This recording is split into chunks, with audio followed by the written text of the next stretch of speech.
तो last episode के and पे हमने देखा था कि हमारा वैंगलिन भाग कर जा रहा था। 3 कोर फॉर्मेशन स्टेज के कल्टीवेटर्स उसका पीछा कर रहे होते हैं। तो हमारा वैंगलिन कहता है कि मुझे यहाँ पर से जल्दी भागना होगा क्योंकि ये तीनों तो मेरा पीछा ही नहीं छोड़े। और वहीं पर रुककर हमारा वैंगलिन अपनी एक्सट्रीम कॉन्शियसनेस को रिलीज करके उनके पर अटैक करता है। तो जब वो एक्सट्रीम कॉन्शियसनेस को रिलीज करता है तो उन तीनों को वहां पर जबरदस्त झटका लगता है और वो तीनों ही वहां पर ग्राउंड के पर गिर जाते हैं। तो वैंगलिन कहता है कि इससे पहले मेरी एक्सट्रीम कॉन्शियसनेस इतनी पावरफुल नहीं थी, लेकिन अब जबकि मैंने अंडरवर्ल्ड असेंशन मेथड को कंप्लीट कर लिया, इसी वजह से मेरी कॉन्शियसनेस पहले से काफी ज्यादा स्ट्रांग हो गई और मैं कम से कम इन लोगों को यहाँ पर एक झटका लगाकर थोड़ी देर के लिए डिले कर सकता हूँ। लेकिन क्योंकि तीनों यहाँ पर कोर फॉर्मेशन स्टेज के एक्सपर्ट्स हैं, इसी वजह से तीनों यहाँ पर बार बार जल्दी से रिकवर करके मेरे पीछे आ जाते हैं, क्योंकि उनको रिकवर करने में यहाँ पर सिर्फ और सिर्फ कुछ ही मिनट लगते हैं और कुछ ही मिनट में वो दोबारा अपनी एनर्जी को रिकवर कर लेते हैं। तो तीनों वहां पर हिट होने के बाद ग्राउंड के ऊपर गिरते हैं और कहते हैं कि यहाँ पर हो क्या रहा है, ये कमीना यहाँ पर हमारे पर बार बार अटैक किए जा रहा है। बाकी के दोनों अपने जूनियर से पूछते हैं कि जूनियर क्या तुम ठीक हो, क्योंकि जूनियर की कल्टीवेशन जो होती है वो बाकी दोनों से कम होती है इसी वजह से, और पहले भी वो फ्लाइंग स्वॉर्ड के साथ जख्मी हुआ था, इसी वजह से वो ज्यादा जख्मी होता है। तो वो उनसे कहता है कि मुझे लगता है कि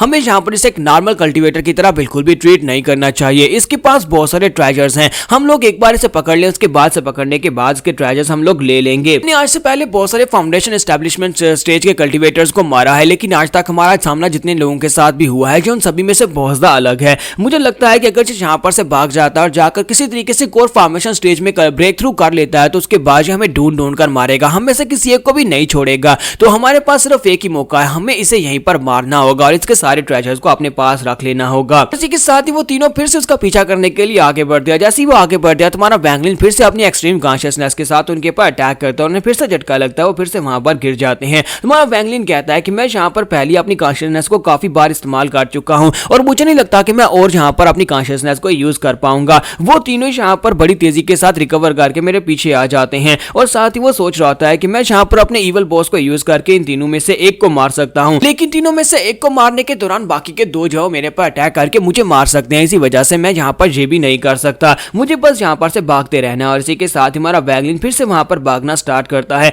तो वो लोग जो होते हैं अभी भी उसका पीछा कर रहे होते हैं और काफी दिनों से वो उसका पीछा किए जा रहे होते हैं। तुम्हारा वैंगलिन वहां पर से नीचे चला जाता है जहां पर जिन एनर्जी काफी ज्यादा होती है, वहां पर नीचे जहां पर झाड़ियां वगैरह होती हैं, तो उनके अंदर जाने के बाद हमारा वैंगलिन वहां पर छुपने की कोशिश करता है। तो वो लोग भी उसका पीछा करते हैं, वहां पर नीचे पहुंच जाते हैं। जैसे वो लोग वहां पर नीचे पहुंचते हैं, इसी के साथ ही हमारा वैंगलिन वहां पर छुप चुका होता है। छुपने के बाद वहां पर से अपनी अंडरवर्ल्ड आईसी फ्लेम को यूज करता है। जैसे वहां पर अपनी आईसी फ्लेम्स को यूज करता है तो उन लोगों को इस अटैक के बारे में कुछ भी नहीं पता होता कि ये किस किस्म का अटैक है, और वो अटैक बहुत ज्यादा पावरफुल होता है। वो फ्लेम्स जो होती हैं इतनी पावरफुल होती है कि वो लोग बड़ी मुश्किल के साथ उससे बचते हैं और बड़ी तेजी के साथ वहां पर से निकलने की कोशिश करते हैं। तो बाकी के दो जो होते हैं वो तेजी के साथ निकल जाते हैं, लेकिन तीसरे वाला जो जूनियर होता है उसकी कल्टीवेशन लेवल क्योंकि कम होती है, इसी वजह से उसकी स्पीड भी कम होती है, वो एंड के पर पीछे रह जाता है। और जैसे वो पीछे रह जाता है उसका पाँव जो होता है उस फ्लेम के साथ टच होता है। जैसे उसका पाँव फ्लेम के साथ टच होता है उसकी पूरी बॉडी वहां पर फ्रीज हो जाती है, और उसकी बॉडी वहां पर फ्रीज होने के साथ ही पूरी तरह से उसकी बॉडी जो होती है वहीं पर जल जाती है। हालांकि वो कोल्ड आइस होती है, लेकिन इसके साथ ही क्योंकि वो फ्लेम है इसी वजह से उसकी पूरी बॉडी वहां पर जलती है और साथ ही उसकी सोल भी वहां पर से डिस्ट्रॉय हो जाती है। तो उसके जूनियर जो होते हैं वहां पर सीनियर जो होते हैं वहां पर ये सब कुछ देख रहे होते हैं। वो कहते हैं कि यहाँ पर इस लड़के ने कौन सा स्पेशल ट्रेजर को यूज किया है, ये आईसी फ्लेम इतनी ज्यादा पावरफुल थी कि इसने हमारे जूनियर की बॉडी को वहां पर पूरी तरह से डिस्ट्रॉय कर दिया। हालांकि वो कोर फॉर्मेशन स्टेज का एक एक्सपर्ट था। इसका मतलब यह है कि हमें इस लड़के से दूर रहना होगा और हमें अपने एल्डर्स के यहाँ पर आने का वेट करना होगा, क्योंकि हम लोगों ने वहां जब इस लड़के का पीछा करना स्टार्ट किया था और इस लड़के के पास ट्रेजर्स देखे थे, हमने अपने एल्डर्स को वहां पर से मैसेज भेज दिया था। और हमारा वैंगलिन जब बाकी के दोनों के पर अटैक करने लगता है, इसी के साथ उसे दिखाई देता है कि कुछ और एक्सपर्ट्स भी उसका पीछा करते हैं वहां पर पहुंच आए हैं, क्योंकि और बहुत सारे कोर फॉर्मेशन स्टेज के उनके इवल फाइटिंग सेक्टर के लोग पहुंच आते हैं। तो वैंगलिन कहता है कि मेरे पास यहाँ पर से अब भागने के अलावा कोई रास्ता नहीं है, क्योंकि मैं यहाँ पर बार बार अपनी फायर को भी यूज नहीं कर सकता। और हमारा वैंगलिन बड़ी तेजी के साथ वहां पर से भागना स्टार्ट करता है। वैंगलिन कहता है कि मुझे यहाँ पर एक और बात पता चली है कि मैं अंडरवर्ल्ड फ्लेम को जब यहाँ पर यूज करता हूँ तो ये कम होती जाती है। जब मैंने पहली बार इसको यूज किया था उसके बाद ये कम हुई थी, और उसके बाद अब मैंने दूसरी बार इसको यूज किया ये और ज्यादा कम हो गई है। इसका मतलब यह है कि मैं इसको रिप्लेनिश नहीं कर सकता, इसको रिप्लेस नहीं कर सकता।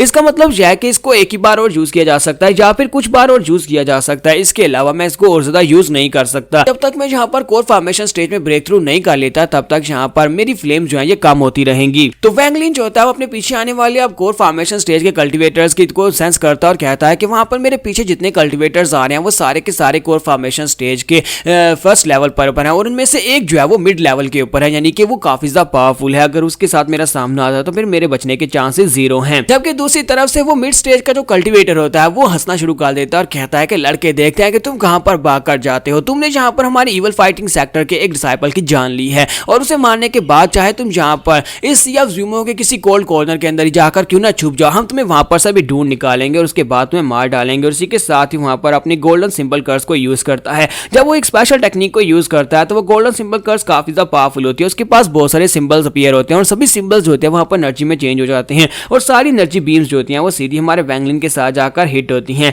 जब वो वैंगलिन के साथ हिट होती हैं तो हमारा वैंगलिन जो होता है उस अटैक को भी अवॉइड कर लेता है और इस बात से वो लोग काफी हैरान होते हैं और कहते हैं कि इसने तो यहाँ पर इस अटैक को भी अवॉइड कर लिया। कि दूसरी तरफ हमारी उस लड़की को दिखाते हैं कि वो लड़की जो होती है केव के अंदर बैठी हमारे वैंगलिन की वापसी का इंतजार कर रही होती है। हमारे वैंगलिन को केव से गए हुए पूरे 3 साल हो चुके होते हैं और पिछले 3 साल से वो यहीं पर बैठी उसका इंतजार कर रही थी। तो वो कहती है कि मैं जहां पर पिछले 3 साल से बैठी उसका इंतजार कर रही हूँ, मुझे ये भी नहीं पता कि वो अभी तक जिंदा है या मर चुका है। उसने कहा था कि वो अपनी ब्रेक थ्रू के लिए 14th वैली की गहराई में जा रहा है, लेकिन तब से वो जहां तक वापस नहीं आया। अगर वो लड़का यहाँ पर मर चुका होगा सी ऑफ ज़ूमो के अंदर तो इसका मतलब यह है कि मैं भी यहाँ पर मरने वाली हूँ, मैं अकेली तो यहाँ पर से कभी बाहर नहीं निकल सकती। फिर इसी के साथ ही उसे वहां पर ब्लड एसेंस महसूस होता है क्योंकि हमारे वैंगलिन के पास उसका ब्लड एसेंस होता है। तो वो कहती है कि वो भी जिंदा है क्योंकि अगर वो मरता तो मैं भी उसके साथ मर जाती क्योंकि मेरा ब्लड एसेंस इस वक्त उसके पास है। तो जैसे वहां पर उसको महसूस करती है तो वो कहती है कि मुझे लगता है कि वो यहीं पर करीब है, वो इसी तरफ आ रहा है। हमारा वैंगलिन जब वहां पर अपनी केव के करीब पहुंचता है तो वो सोच रहा होता है कि मैं अपनी केव के करीब पहुंच गया हूं, मुझे लगता है कि अगर मैं अपनी केव की उस फॉर्मेशन के अंदर चला जाता हूं तो फिर मुझे लोग जो है वो कुछ देर के लिए वहां पर रुक जाएंगे, अंदर नहीं एंटर हो पाएंगे।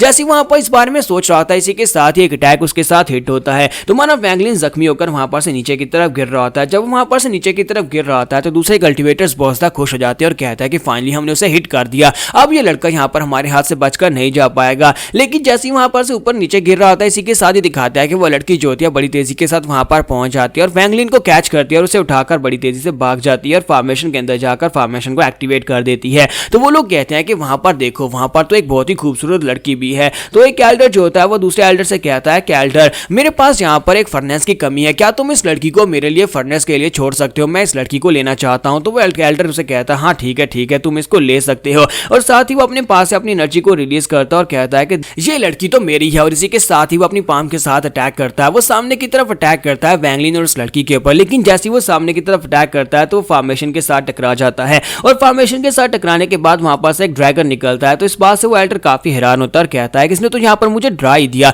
मैं यहाँ पर इस बात से काफी हैरान हुआ कि यहाँ पर अटैक इसके साथ हिट हुआ है, लगता है कि इन लोगों ने यहाँ पर एक फॉर्मेशन बिछा रखी है। यहाँ पर तो एक फॉर्मेशन है जिसे ड्रैगन फॉर्मेशन कहते हैं। तो उसका एल्डर उसे कहता है कि हाँ जो 9 सेपरेशन ड्रैगन अरे फॉर्मेशन है। लगता है कि वो लड़का भागकर यहाँ पर इसी फॉर्मेशन के अंदर आना चाहता था ताकि वो इस फॉर्मेशन के अंदर रहकर अपने आप को बचा सके। ये फॉर्मेशन काफी ज्यादा पावरफुल है। तो अगर हमें यहाँ पर वो लड़का और उसके ट्रेजर चाहिए और साथ ही तुम्हें वो लड़की चाहिए तो फिर हमें इस फॉर्मेशन को तोड़ना होगा। तो यहाँ पर हम लोग अपने एपिसोड 73 का एंड करेंगे और नेक्स्ट एपिसोड में देखेंगे क्या ये लोग फॉर्मेशन को तोड़कर अंदर घुस जाएंगे।